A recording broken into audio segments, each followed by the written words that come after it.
Olá, estudantes do terceiro ano, tudo bem com vocês? Temos então mais uma aula de história. Vamos lembrar dos nossos combinados. Se você precisar sair de casa, use máscara. E como sempre eu falo, usa a máscara direito, cobre o nariz e a boca aí, certo? Lave sempre suas mãos e escolha um lugar bem confortável para você assistir às aulas, colocar seus materiais, fazer atividade e aprender, certo? E por falar em materiais, nós vamos precisar hoje o caderno, uma folha para registrar a aula, lápis de cor, canetinha, giz de cera, lápis de escrever e borracha. Eu vou dar um tempo para você deixar esse material bem pertinho de você, certo?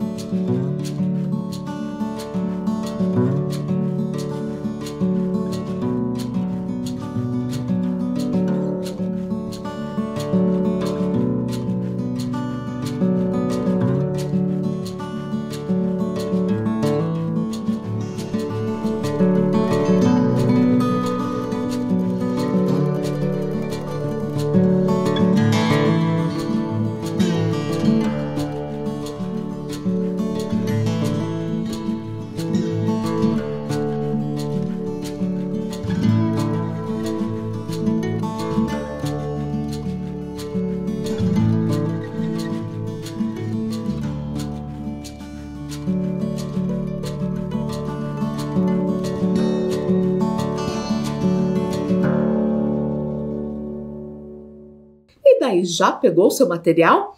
Antes de começar o tema de hoje, vamos recordar o que nós aprendemos na aula passada. E nós aprendemos um pouco sobre um personagem bem importante para a história de Curitiba, o cacique Tindiquera. E olha o que a Vivi veio nos recordar.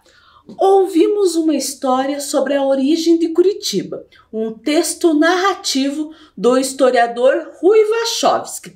Vamos recordar lendo novamente esse texto? Origem de Curitiba. Conta uma tradição antiga que Soares do Vale, membro de uma conhecida família de São Paulo, desentendeu-se com o governador da capitania e teve que fugir devido à perseguição que lhe moveu o dito governador. Ele embrenhou-se então pelos sertões, vindo a sair nos Campos Gerais paranaense, chegando às Campinas de Curitiba. Foi quando escreveu para o sogro a fim de que viesse e lhe trouxesse a mulher e os filhos.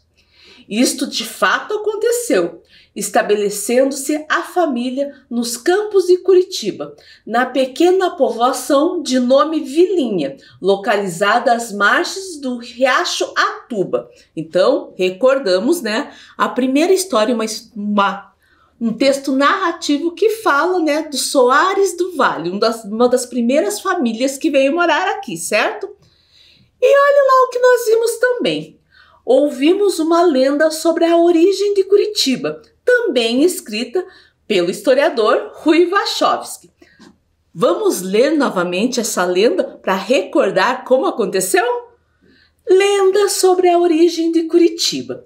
Conta a lenda que todas as manhãs, na capela do local, a imagem de Nossa Senhora da Luz, que ali era venerada, estava voltada para o lado onde queria que fosse erigida sua igreja definitiva.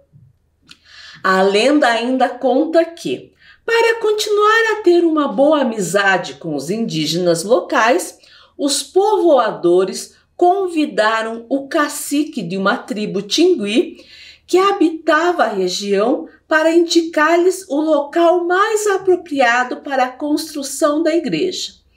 Esse cacique aceitou o convite e, depois de procurar um bom lugar, fincou uma vara no chão dizendo: Coré etuba, isto é, muito pinhão aqui. Então, ouvimos a história narrativa, falando da família que veio morar aqui e essa lenda também. Sabemos se a lenda é verdade ou não? Não sabemos, mas que é uma história que contam, né, de Curitiba, que é importante a gente aprender, certo? E lembra lá, quando ele falou Coretuba, quer dizer muito pinhão aqui. Então, o nome da nossa cidade, Curitiba, é uma palavra indígena que quer dizer muito pinhão aqui, muitos pinheirais, certo?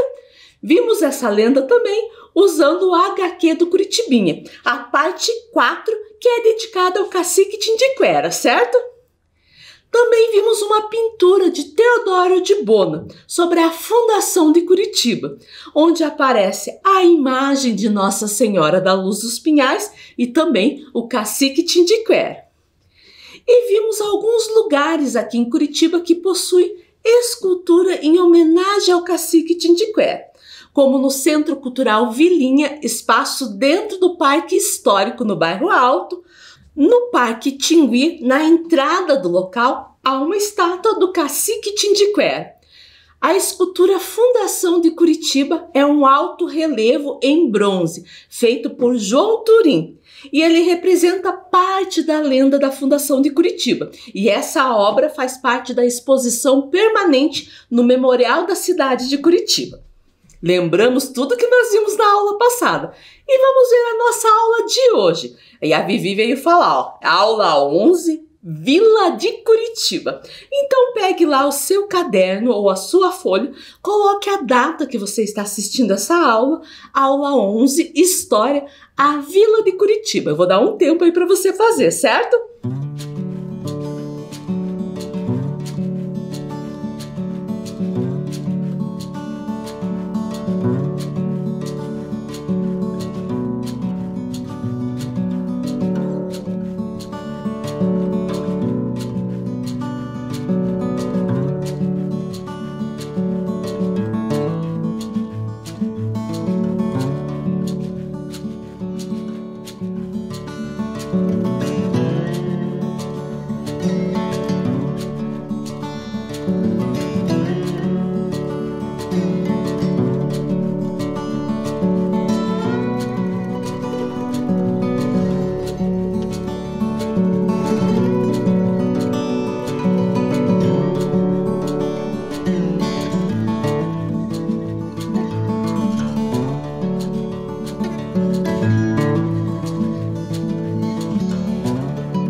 Então vamos lá! Hoje nós iremos estudar a parte 5 do HQ ou do gibi do Curitibinha Viagem pela História de Curitiba, certo? Que fala então sobre a Vila de Curitiba. E eu vou ler toda essa parte e nós vamos destacar então as pessoas ou os lugares importantes. Já fizemos isso em outra aula, certo? Vamos lá? A própria cidade contará a vocês sua história. Para ajudá-los, trouxe os seres do Pinheiral, direto da Floresta Encantada das Araucárias, que irão acompanhá-los. Oi, crianças! Venha aqui com a mamãe, venha! Mamãe! Controle-se, Celeste! Quero todos eles de volta, nada de comer os seus guias. Não sei de onde você tirou essa ideia. Au, au, au! Talvez do fato de você ser uma gralha azul. Muito bem, aventureiros, sigam o mestre. Vamos à Praça Tiradentes. Então já destacamos aqui Praça Tiradentes. E lembra o que a professora falou? Quando estiver em verde é o nome de um lugar e quando estiver em azul é o nome de uma pessoa, certo? Chegamos! Eu já sabia que aqui ficava o ponto zero da cidade. Sim, mas talvez você não saiba o porquê. Eu também não sei. Marco zero ou ponto zero, tanto faz, é a mesma coisa, já destacamos mais uma palavra. A população da vilinha já contava com várias famílias que decidiram falar com o capitão Mor e sesmeiro da capitania de Paranaguá, Gabriel de Lara, para que erguesse o Pelourinho. E o nome de uma pessoa, Gabriel de Lara. E também um local, Pelourinho. Eram castigados no Pelourinho todos aqueles que desrespeitavam as leis. O Pelourinho de Curitiba, erguido em 4 de novembro de 1668, aqui onde hoje é a Praça Tiradentes, durou 36 anos. Era o símbolo do poder. Mateus Leme, que possuía muitas terras junto ao rio Barigui, tornou-se a maior autoridade do povoado. Então destacamos o nome de Mateus Leme. Mas o povo estava descontente, porque com o Pelourinho era para o povoado ter sido elevado à vila, o que não ocorreu. Sem justiça organizada, começaram a ocorrer coisas ruins que deixaram os curitibanos descontentes. O capitão povoador Mateus Leme não tinha mais autoridade para controlar a população e impor a lei. Já havia perdido o respeito. Foi então que o povo resolveu agir. Em 1693, os moradores unidos pressionaram e conseguiram que fossem realizadas eleições para a administração de Curitiba, no dia 29 de março. Como não havia Câmara, os moradores se reuniram na Igreja Matriz e assinaram a ata para a eleição dos juízes e vereadores. Foi assim que surgiram a Câmara Municipal e a Justiça, o poder organizado daqueles tempos. Vamos destacar a Igreja Matriz e a Câmara Municipal. Comunidade que passou a ser uma vila. Isso foi decisivo para organizar e estruturar a pequena comunidade do Planalto Curitibano. E assim nasceu oficialmente a Vila de Nossa Senhora da Luz e do Bom Jesus dos Pinhais de Curitiba. Que nomão, velho! O Fosco não ia ficar sem dar uma bola fora. Então, quanta coisas aprendemos, né? Vamos ver as palavras que nós destacamos.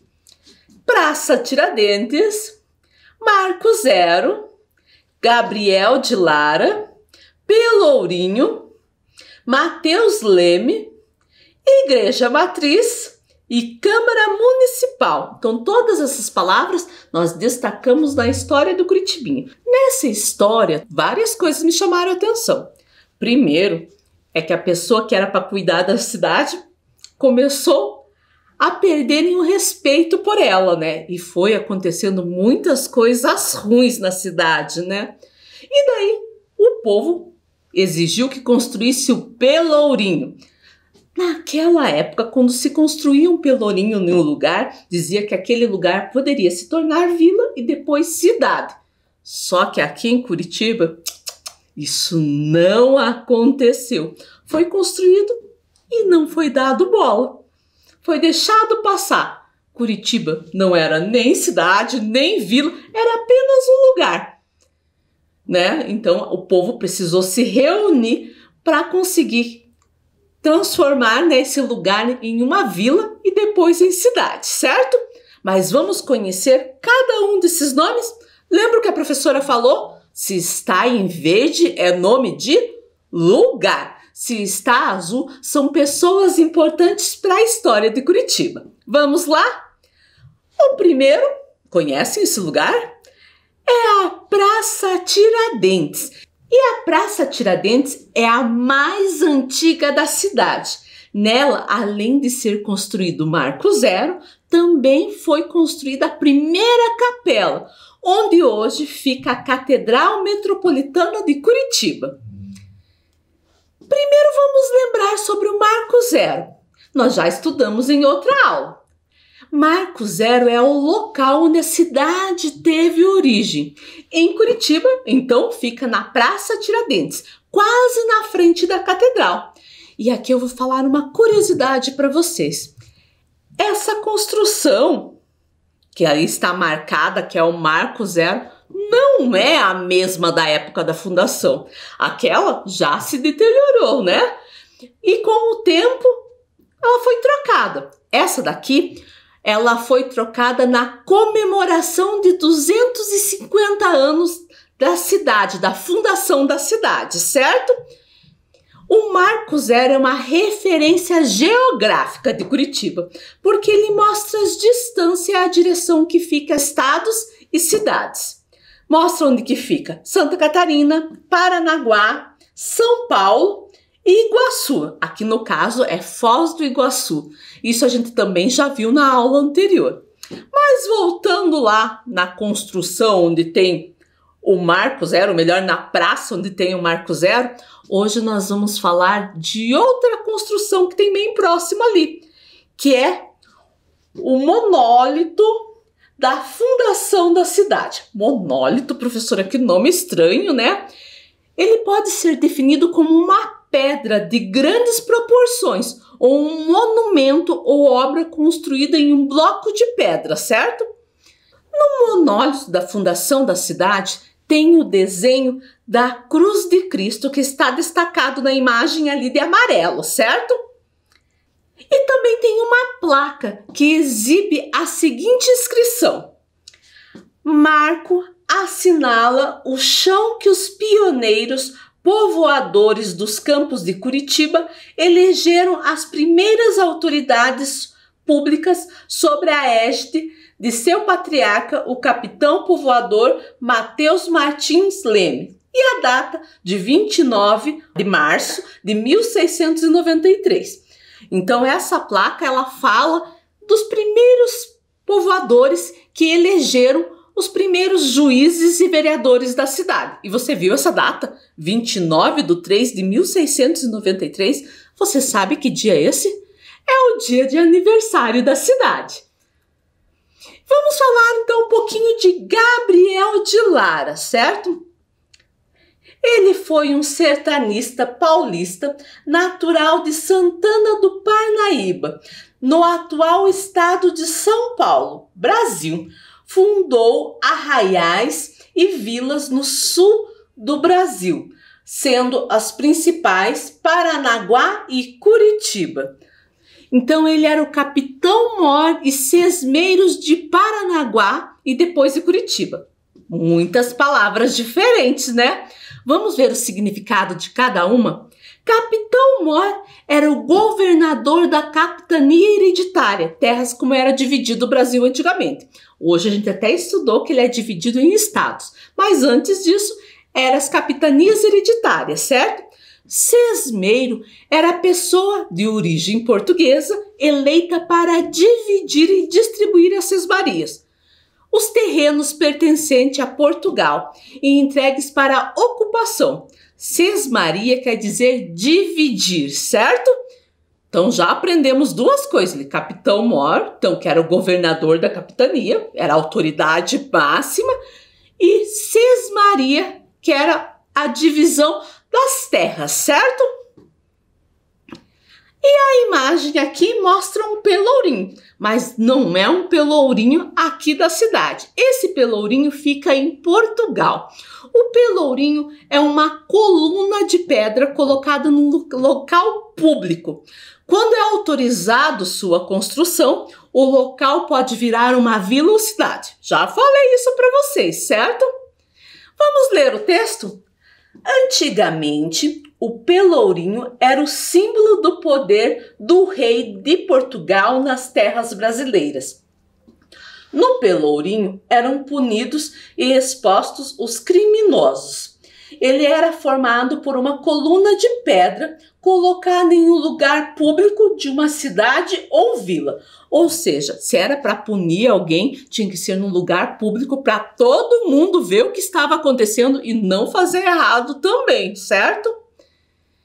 E olha a dúvida da Vivi. O pelourinho de Curitiba ainda existe? Até na história a gente viu que ele ficou 36 anos.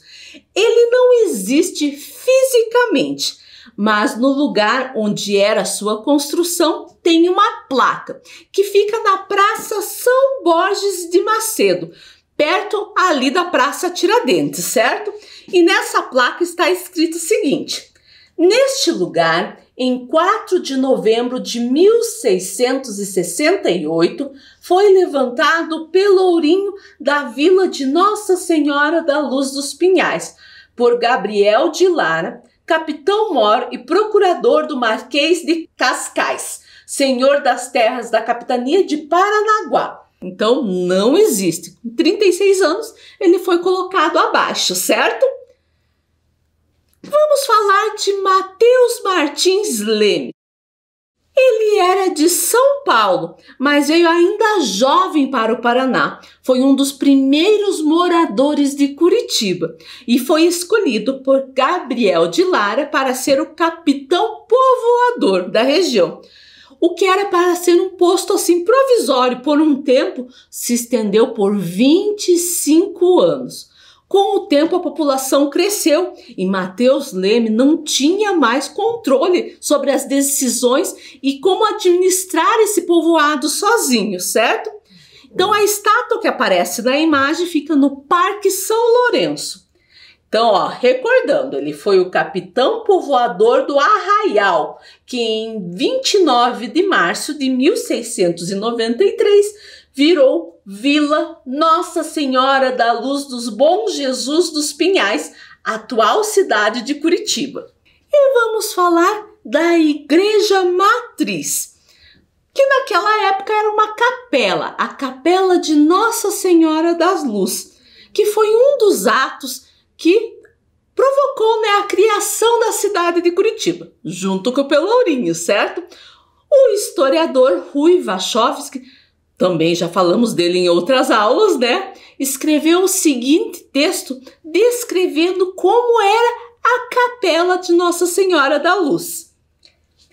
A pequena capela levantada era extremamente simples, construída de pau a pique e coberta de telhas goivas. Possuía apenas alguns traços de um possível estilo colonial e era o único local que conseguia congregar a população espalhada pelos sítios e sesmarias ao derredor do pátio. Então vamos pensar um pouquinho. Naquela época, então, as construções eram mais precárias. Então essa capela ela foi construída de pau a pique ou de taipa. Já estudamos isso até no ano passado, quando nós estudamos moradias. O que é esse tipo de construção? São madeiras, bambus, troncos entrelaçados e no meio deles é colocado barro, uma quantidade de barro, areia e argila, para durar, como se fossem as paredes, certo? Só que as construções que usavam esse material, às vezes eram cobertas de folha de palmeira, de folhas. No caso da capela, ela foi construída com taipa e coberta de telha, certo? Ali na imagem também aparece uma pintura chamada Vila de Nossa Senhora das Luzes dos Pinhais, de Arthur Nísio. E tem uma informação bem importante. A capela era o local onde que podia entrar a população, que era o maior local que tinha construído aqui em Curitiba. Por isso que se reuniu até para as reuniões administrativas nesse local. E ali que eles se reuniram também para fazer a eleição dos juízes e vereadores da cidade, certo? E como está hoje, né? Não temos foto de como que era antigamente nessa época. Temos algumas pinturas, sim. Hoje, nesse local tem a Catedral Metropolitana de Curitiba. Em 1668, na Praça Tiradentes, foi construída então essa pequena igreja, essa capela de pau a pique. E a denominação dela é a Capela de Nossa Senhora da Luz e Bom Jesus dos Pinhais. Como eu falei, não tem foto dessa época, mas da catedral que veio depois, tem ali 3 estágios, ou seja, 3 fotos que aparecem como ela foi construída até chegar nos dias de hoje, certo? E vamos falar também da Câmara Municipal. Então, como eles não tinham de se reuniram na capela. Logo depois que decidiram quem iam ser os juízes, os vereadores da cidade, começaram a construir a Câmara. Também daquela época não tem foto. Mas nós já estudamos um pouquinho sobre isso, né? É na Câmara Municipal que ficam os vereadores da cidade. São onde são feitas as leis. Hoje em dia, né, que é esse colorido, é o Palácio Rio Branco. E na foto preta e branca aparece como que era antigamente, certo? Quanta coisa aprendemos hoje, né? Prestar atenção direitinho, porque agora nós vamos fazer uma atividade de certo ou errado, certo? Vamos lá?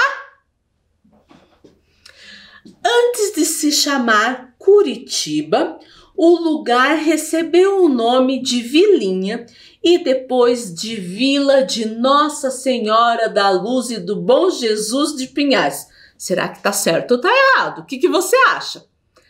Se você falou que está certo, acertou. E vou falar uma coisa para vocês. Ainda bem que ficou com o nome de Curitiba, né? Porque já imaginou Vila Nossa Senhora da Luz e do Bom Jesus dos Pinhais? Que nomão, né? Vamos para outra? O Marco Zero da cidade de Curitiba fica na Praça Rui Barbosa. E o que você acha? Fica na Praça Rui Barbosa o Marco Zero? Não fica na Praça Rui Barbosa, não. Fica na Praça Tiradentes. Já vimos isso em várias aulas, né? E o próximo? Gabriel de Lara fundou arraiais e vilas no sul do Brasil, sendo as principais de Paranaguá e Curitiba. Então, antes de ser vila, o lugar recebia também o nome de arraial, certo? E será que Gabriel de Lara fundou Paranaguá e Curitiba? Isso mesmo, se falou que está certo, beleza. Mais uma. O Pelourinho de Curitiba foi erguido no dia 29 de março de 1693. Era o símbolo do poder do rei de Portugal nas terras brasileiras. E o que você acha? Aconteceu isso no dia 29 de março? Dia 29 de março é aniversário de Curitiba. Foi em outra data, se não me engano, foi em novembro, certo? Vamos para mais uma? Em 29 de março de 1693, Mateus Leme reuniu os moradores da região e fez a primeira eleição da Câmara de Vereadores, fundando a Vila de Nossa Senhora da Luz dos Pinhais. O que você acha? É certo isso? É certo, aconteceu isso mesmo, foi no dia 29 de março. E ali está o nome abreviado da cidade, porque era tão grande, né? Mais uma. Os moradores da Vila de Curitiba se reuniram na Câmara Municipal para reivindicar melhorias para a cidade. E na nossa história, foi isso que aconteceu? O que você acha? Tá certo ou tá errado? Se você falou que tá errado, acertou. Porque naquela época nem tinha Câmara Municipal. Eles se reuniam na capela, certo? Depois que construíram. Mais uma. A primeira praça de Curitiba Foi a Praça Tiradentes. E agora? Será que foi a Praça Tiradentes? Se prestou atenção na aula, eu falei isso. Foi a Praça Tiradentes, a primeira praça de Curitiba, certo? E a Vivi veio ali com uma atividade para a gente fazer. Vamos fazer uma atividade? Coloque a primeira letra de cada desenho e descubra o nome da vila que originou a cidade de Curitiba. Então, vai ter ali os símbolos. A primeira letra daquele símbolo você vai colocar e vai dar o nome da nossa cidade, certo? Vou dar um tempo aí para você fazer.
E daí?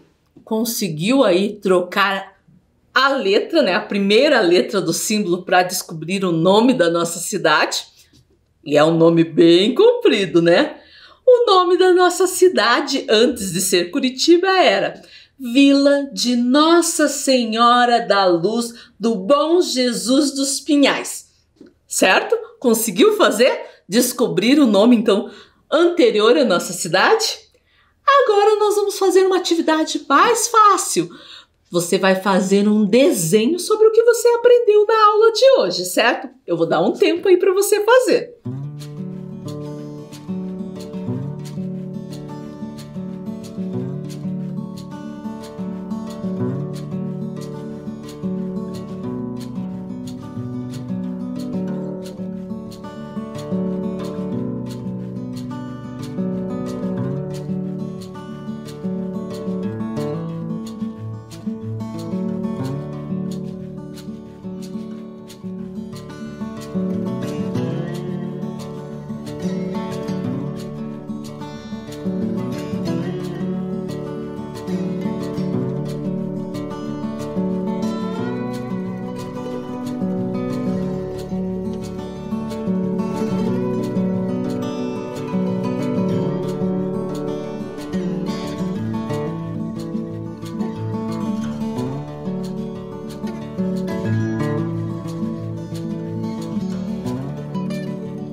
E daí, conseguiu fazer o seu desenho sobre tudo que nós aprendemos na aula de hoje?